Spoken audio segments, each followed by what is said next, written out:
So we'll just go over very briefly the three sections.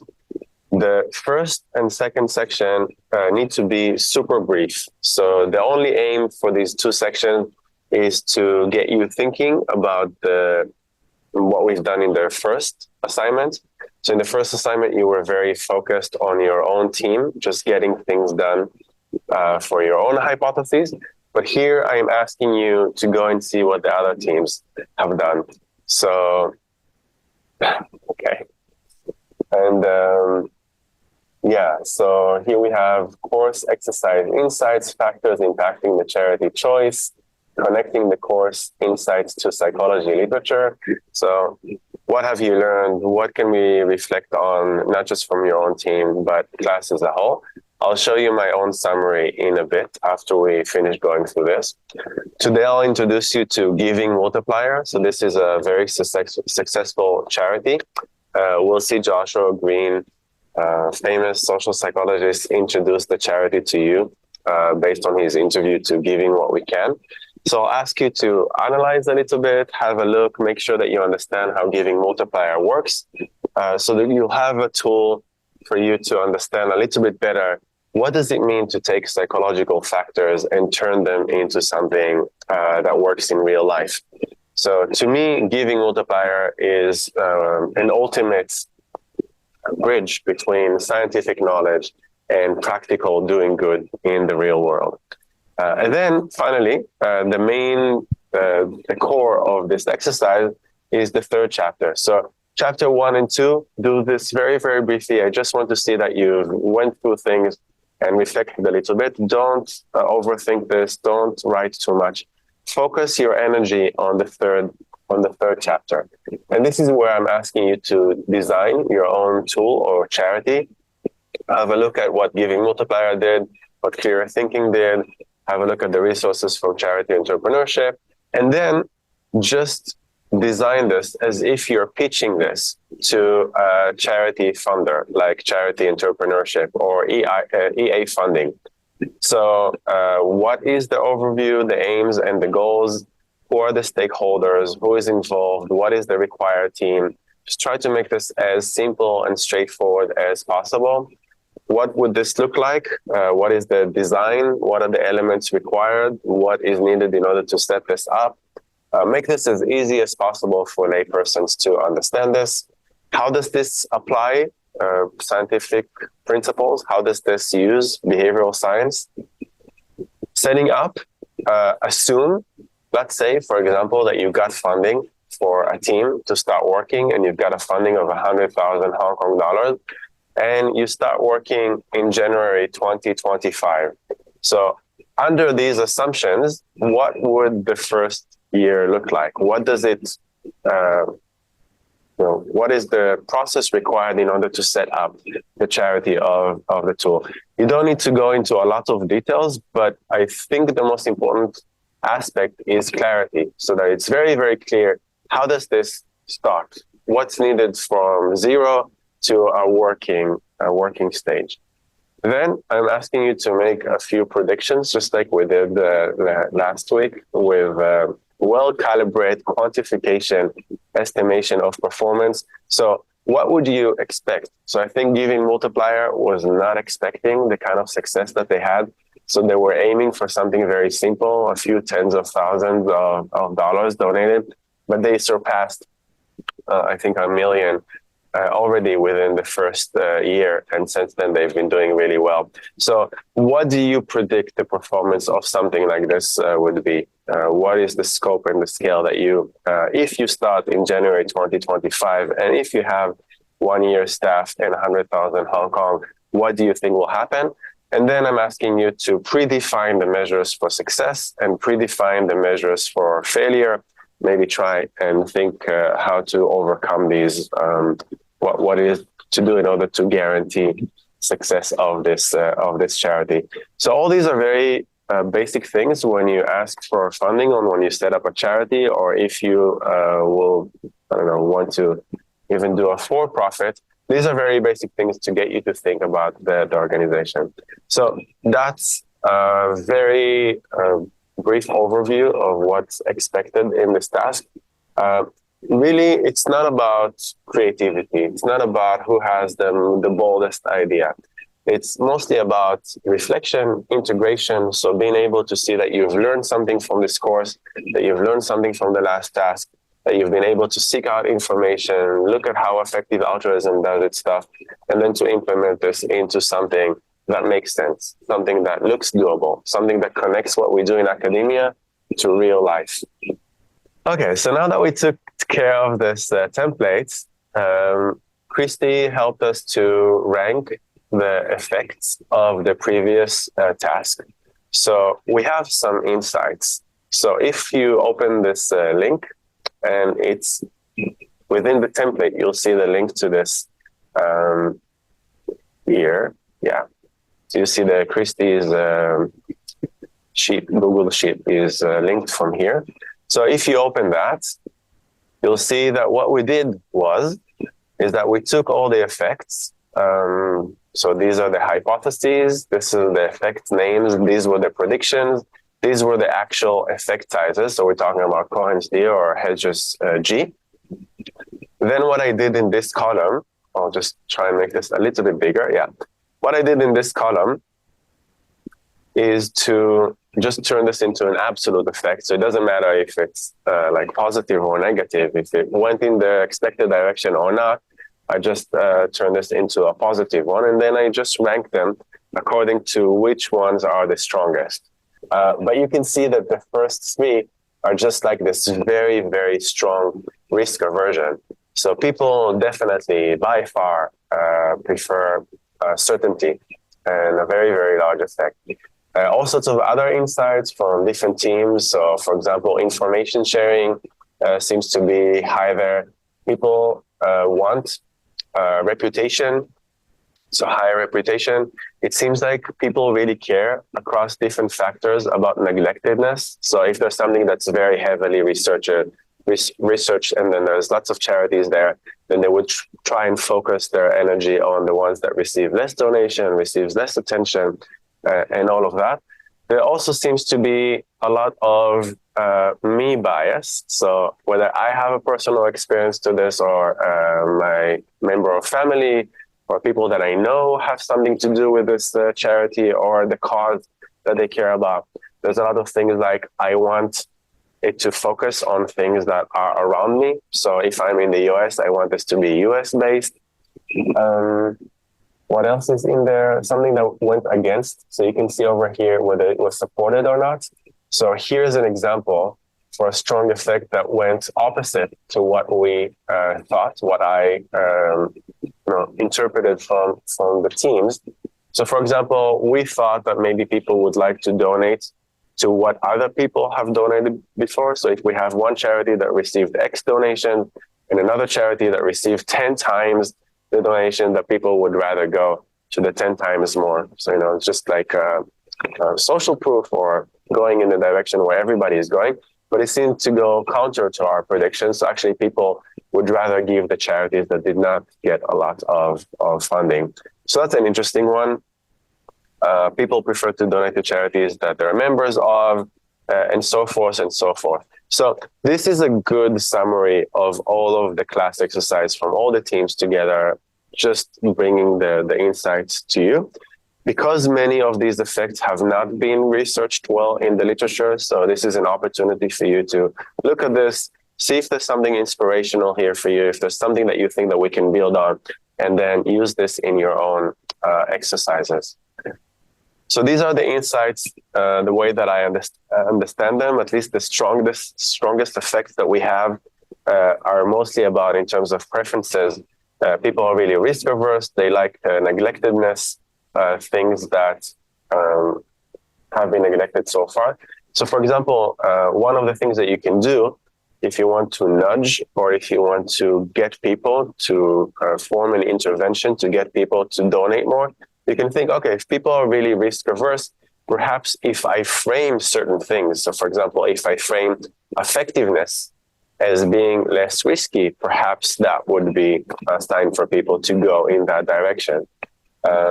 If people prefer neglectedness, maybe provide them information that would allow them to see that this area has been neglected and that they should go there.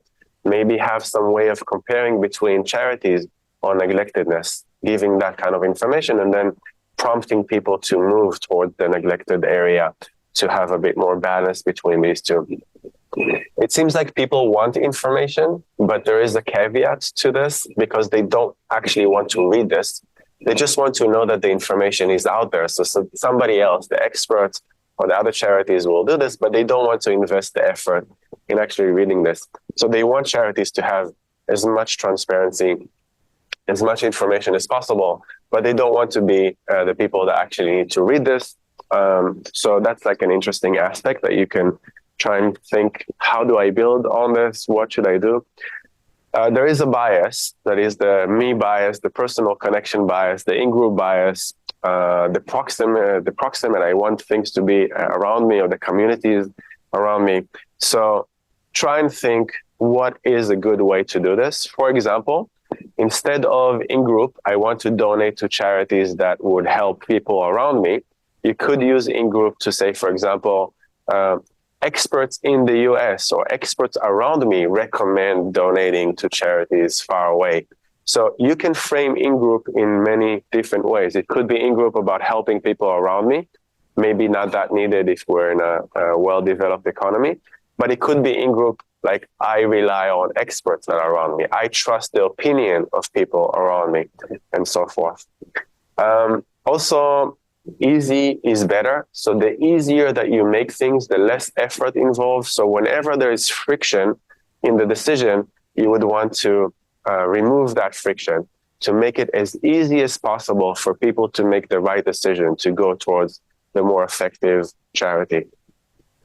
And in group, all these things about member, shared beliefs, religion, background, perhaps there is a way of reframing that in order to make the effective charity or the effective choice to be something that is more connected to them and their group and their shared beliefs. So maybe there's a way to reframe this. I'll let you think about that. So today, with this very limited group, we'll do a little bit of a class exercise. I guess we'll have like a 4 and 4 or 5 and 3 or something like that, or maybe all of us together. I don't know. We'll see. This is the kind of exercise that we'll do. I'm going to open this up if you want to scan this, but generally this is the URL. So mgto.org 2023 ASP 11. Okay, so I'm going to open this up.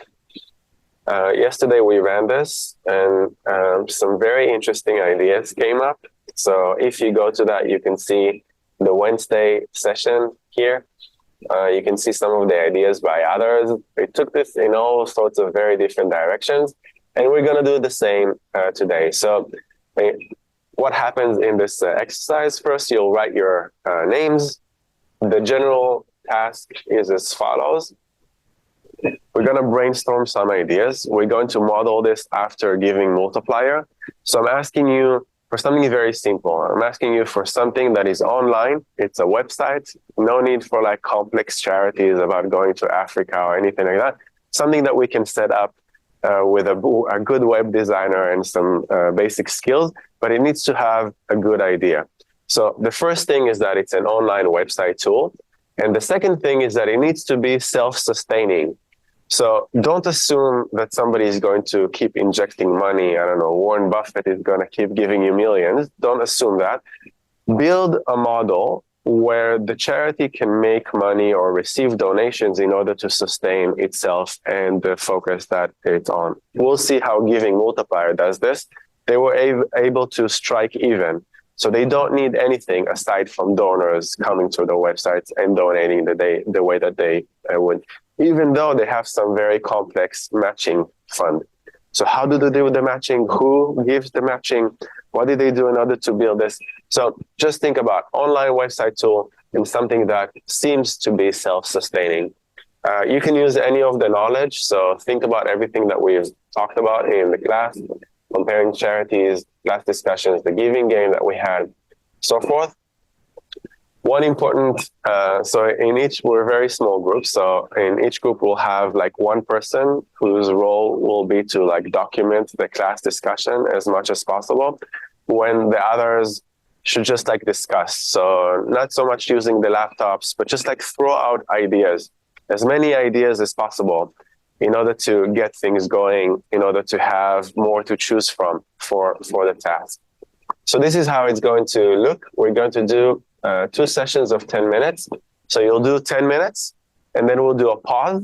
Then you'll share with the other teams what kind of ideas that you have. Maybe you can help them to bring up more ideas. Maybe they can influence your own ideas. So first we do some brainstorms within the group, and then we'll feed each other with our brainstorming between groups. And then you'll have 10 more minutes for brainstorming to see if you have other ideas, other directions. So for the brainstorm sessions, so the 2 sessions of 10 minutes, just throw out as many ideas as possible on these tools charities. Don't overthink the details. Don't think about all the practical aspects. Just throw it out there. And then in the second one, I am asking you to focus on like one of the charities. Yesterday, we were trying to narrow it down to 2 and then to 1. So I took out that stage. After we have brainstorm, try and vote, or if you can't decide, then just randomly select one of the charities or the tools, and then try to make this concrete, like what's needed, what are the aspects when somebody comes into this website or somebody tries to use that, what would it look like, how would it work, what's underneath, how would it be effective, and so forth. So that's like 15 minutes. So hopefully we'll see if we want to expand this or narrow this, what that would look like. But generally we'll have like almost an hour of this, just trying to build ideas, and from the ideas trying to set up something that would look like a beginning of a tool or a charity. Is this clear? You good? Any questions? Yeah, seems maybe a little bit intimidating, like what can I do? What are the possibilities? But I think you'll be amazed that once you start talking about this with your classmates, it was interesting to see at the beginning, people were like a little bit awkward. But then after a while, when somebody throws an idea, suddenly somebody else throws. So it's nice to see like the dynamics, the interaction. If you give this enough time, I think some good ideas might come up. Okay? Yeah, up for this? Good. I can see the excitement in your eyes. Good. So Giving Multiplier, just to give you an inspiration, Giving Multiplier is one of the most successful, I think, the most successful platforms that came out of social psychologists that I've seen do effective altruism. So we're talking about 2 that work together, so Joshua Green and Lucius Caviola. I took this video from their website. This is how they introduced this, but then I'll also show you Joshua Green talk about what was the idea behind Giving Multiplier. So this is like a more promotional setup video. You want to do something good, perhaps a donation to a charity? But which one? You want to give in a way that's personally meaningful, a charity that speaks to your heart. But giving isn't just about your feelings. You also want your money to do as much good as possible. Charity experts do research to find the most effective charities. Most people don't know this, but the world's most effective charities are hundreds of times more effective than typical charities. They save many more lives and improve people's lives much more. For example, this charity can cure a child in Kenya infected with parasitic worms for just 66 cents. This reduces children's suffering and allows them to go to school again. That's incredibly effective. But perhaps you don't feel a personal connection to this charity. What should you do? Giving Multiplier offers a simple solution. Divide your donation between a charity you love and a super effective charity recommended by experts. Even better, Giving Multiplier will multiply your impact by adding to both donations. Try it out. Make a donation at givingmultiplier.org. I think it's a really clever idea. What they found in their own research is that one of the reasons why people donate to charity is that they want to have this warm glow, this feeling inside. It's like, I've done something good. I'm connected to this charity. Now I feel good about myself and I feel good about doing something. But when they looked at what is needed in order to create this warm glow, actually, people don't care so much about the amount.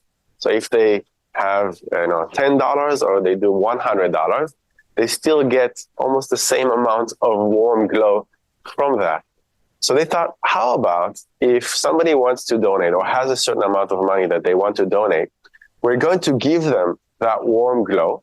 So they'll be able to use some of the amount to do what it is that they personally care about. But we'll also give them the chance to focus on the most effective altruism kind of charities to do the most good using their money. But how much to give to each one of them? What would be the right way to do this? So they give a very, very simple interface. This is what it looks like. So if we open this, this is what it looks like. So first you select your favorite charity. So I don't know, Red Cross, Red Stepper, American Red Cross. Let's say I care about Red Cross. So this is my favorite charity. And now I see these super effective charities. And we've talked about almost all of those, right? Give Directly, Against Malaria Foundation, Helen Keller. I think in our class, the most popular one was the new incentives, right? So you give incentives, cash directly to parents when they vaccinate their kids. So very high evidence-based vaccinations, very impactful, but also giving cash directly to those who need it, right? So we've got these two charities, one that you've selected that you really care about that gives you this warm glow. And then you've got the effective charities that do the most good in the world, selected by GiveWell, by a team of experts. And then it asks you, how much do you want to donate? So let's say that you have $100, right? And then it gives you this very simple interface asking you, how do you want to balance between these two? Now, you would ask, why would I want to give anything to the effective ones? And this is where the clever idea comes from. They will match a higher rate if you give more to the effective ones.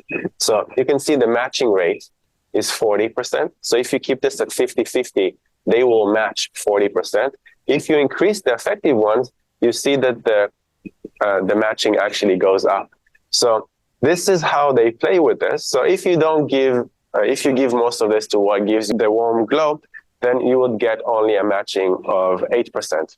But as you increase what you give to new incentives, they give you higher matching, which is fantastic. It's such a good idea, and it implements so many of the things that we've learned, that we've seen from psychological science evidence. So finally, if 10% is enough for you to get the warm glow and you really care about matching and doing the most good, here you can see that I've donated $100, but look at what happened at the end. I have a lot more than $100 altogether. And then they summarize this to you with this beautiful interface. So you give 100, we add 72%, so this is $72, and the total amount of good that you've done, like you've almost doubled the amount of good that you've done. So you get the warm glow because of the personal connection, but you also get this warm glow for the matching. You know, I've done almost double of the amount that I contributed. And then you can donate, and they support like almost everything, every possible way that you can think of. I don't know, it's here somewhere. Yeah, credit card, bank transfer, PayPal, Venmo, like whatever, stocks, crypto, and all of that. So all that works really, really well. So some of the charities, it's like a very elaborate thing. So here, like with a few clicks, you also get to. So they really simplify. They take away all the friction for you. So giving you all the information that you need about the most effective charities. So for example, here, this is what they do. You can visit their website. Also, there's this nice image that takes advantage of, something that gives you kind of an emotional reaction. You can see how the little kid is being fed the treatment. So just like beautiful, beautiful execution, and very, very well done with this. Is this clear? Is the idea clear behind Give a Multiplier? Yeah?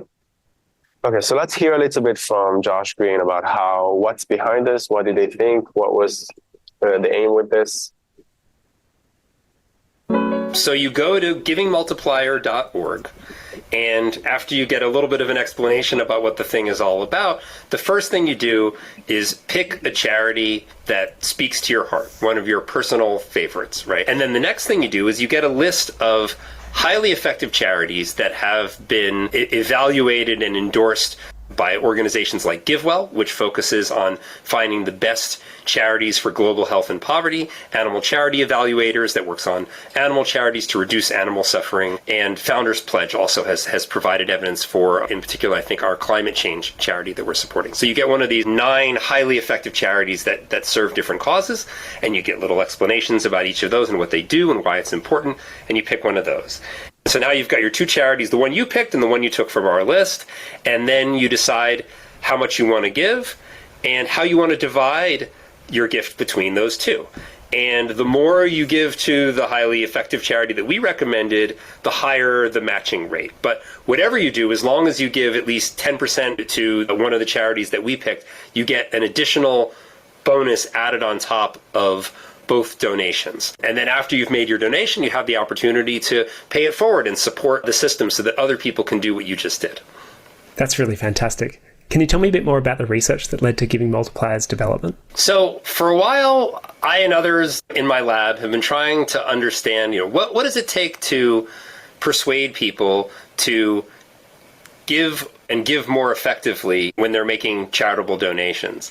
And for a long time, we tried what seemed like the most obvious strategy to us, which was to try to convince other people the way we ourselves were convinced. So I was convinced long ago when I read the philosopher Peter Singer's famous article, Famine, Affluence, and Morality, in which he compared the predicament of charitable giving, or the opportunity of charitable giving, to like walking along and there's a child who's drowning in a pond and you can save their life at relatively little cost. It's not zero cost because you might muddy up your clothes, but a relatively small cost compared to saving someone's life. And then Singer famously says, well, there are opportunities out there in the world where you can save someone's life for the cost of replacing whatever clothes you're wearing. You should do that. And as a young man, I thought, you're right, I should do that. And I started doing that. And so the natural thought was to try to make the same argument to other people. And what we found is that there's a small number of people who are highly susceptible to this argument. And we go, yes, of course, why didn't I think of that, right? But most people, they think it's an interesting philosophical puzzle, but they're not necessarily moved to really act on that and change the way they use their resources.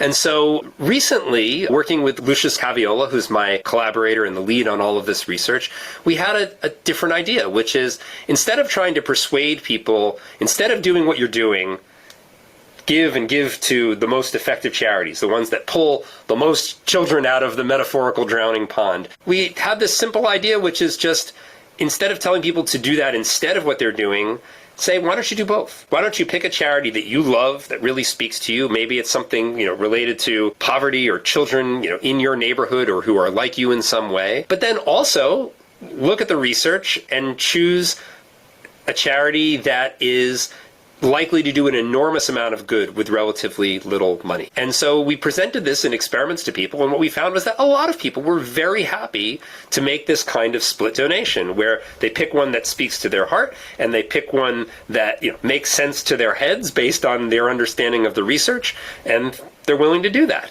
And then we did some follow-up experiments where we thought, well, if we incentivize people, if we say, hey, we'll add 20% on top if you do this, then even more people were happy to do that. We didn't know if that would backfire or something like that, but it turns out no. People were like, great, if you're going to add to my donations, I'll give even more. And finally, we found that if we asked people after the fact, we said, hey, you agreed to make this donation and we added some money on top.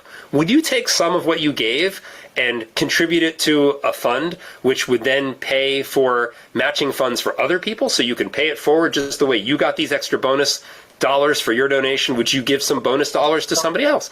And we found that not everybody, but a fair number of people were willing to do that. And enough that it looked like this whole thing could be self-sustaining, that there'd be some donors who are willing to provide matching funds that encourage other people to donate and donate more effectively. And so we put all this together and we were like, well, seems like this should work. So we thought we'd give it a try in the proverbial real world. And so with the help of some very generous web developers, we created Giving Multiplier, which gives people the opportunity to make these kinds of split donations. Yes, I think you get the idea. I think the missing component was that people also want to get the warm glow from being boosters. So at the end, it also asked them, would you like to help boost some other people by contributing to a matching fund? So if you go here, you'll be able to see that there's a whole thing about support and matching fund. So what does it mean to be a booster? So you can either just be a booster, or when you finish your donation, they ask you, how much of that would you like in order to boost other people, to help them move into the more effective ones? It seems like about 30% of people are able to do this. And this is when they realize, actually, we can have this to just be self-sustainable. So very inspiring, beautiful things that they've done. And not only does this act effectively, but they publish on this in order to get other people to have some insights. So they run experiments on that. They add different things in there. So they allow different comparisons. So they run A/B testing in order to see how can we increase this even further? What can we test this against? So you can see this was published just this year in January, Science Advances, boosting the impact of charitable giving with donation bundling and micro matching. So everything that we talked about, and you can see that they boosted the effective donations by 76%, with an additional boost of 55% by offering matching donations, increasing the rates. So just a beautiful model of how everything works here.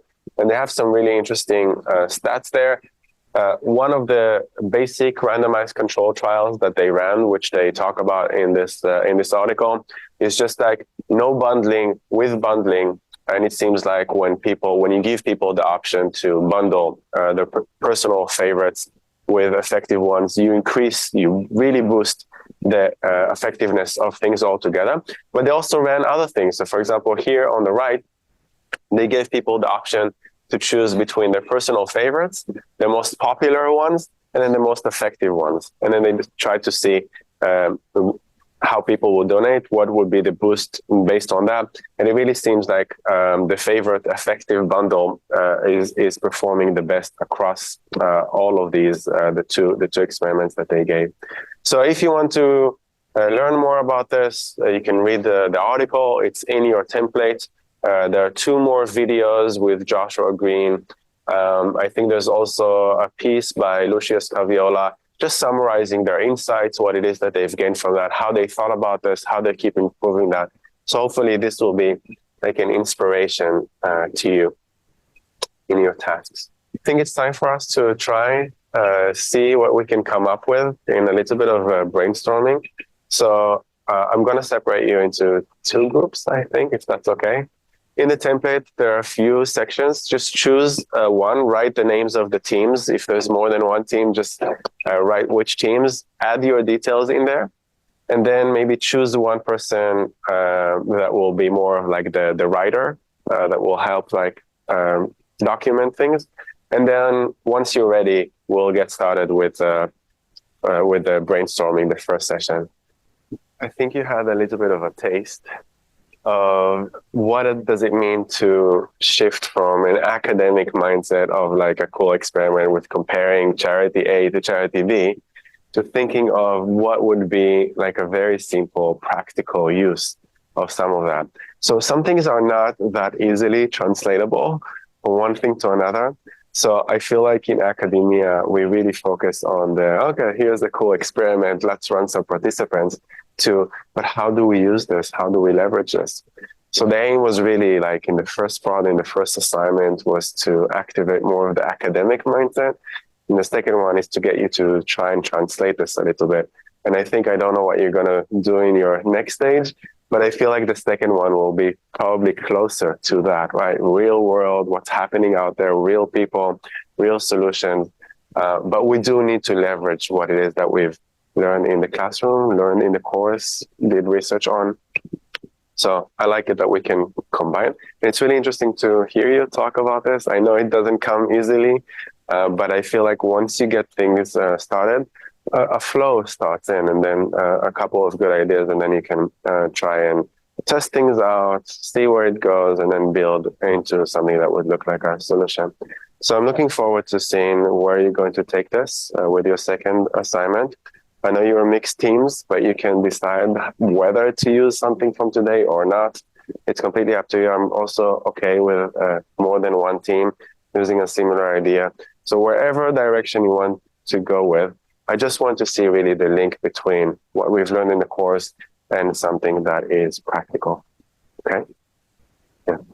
So I want to say that today is kind of the last session that we have that talks about all the effective altruism and charity and doing good. So I've learned a lot from you. I really appreciate everything that you've done, contributed, that you're still here, and not on Zoom or anything like that. So really an interesting journey for me. We've tried different things, many new things this semester that were not there last semester. Next week is optional, and it's completely up to you. You don't have to come. Completely okay if you don't come. Next week is meant for you. So what we're going to do is we're going to talk about a career path. Effective altruism has a paradigm to help people make decisions about this. So one main charity is called 80,000 Hours. We'll discuss very, very briefly what it is that they talk about, what it is that they recommend. But the main point would be we would sit together in a circle. Those of you who decide to come and show up, they'll be able to talk a little bit about your dilemma, what it is that you're thinking about. You could ask me questions about my journey. We can talk about, different things, the paradigm, how to make a decision like that. Suddenly after talking about this, we realize we do have choice, we do have options, we're very privileged, so we can take this in different directions. Sometimes it helps to hear other students, their dilemmas, where they're coming from, where they're headed to. Sometimes it helps to have a chance to talk to a professor or somebody that has, I've shifted careers 5 times already, so I can share a little bit from my own journey. So it's an opportunity for you to share, listen to your classmates, ask me questions, and hear a little bit about the effective altruism paradigm for career choice. Okay? So hope to see you next week. There's going to be also a little bit of like snacks and sweets. I'll bring this to celebrate this. If you come, great. If I don't see you next week, then thank you very much for being in this course and joining me on this journey. Looking forward to seeing your second path.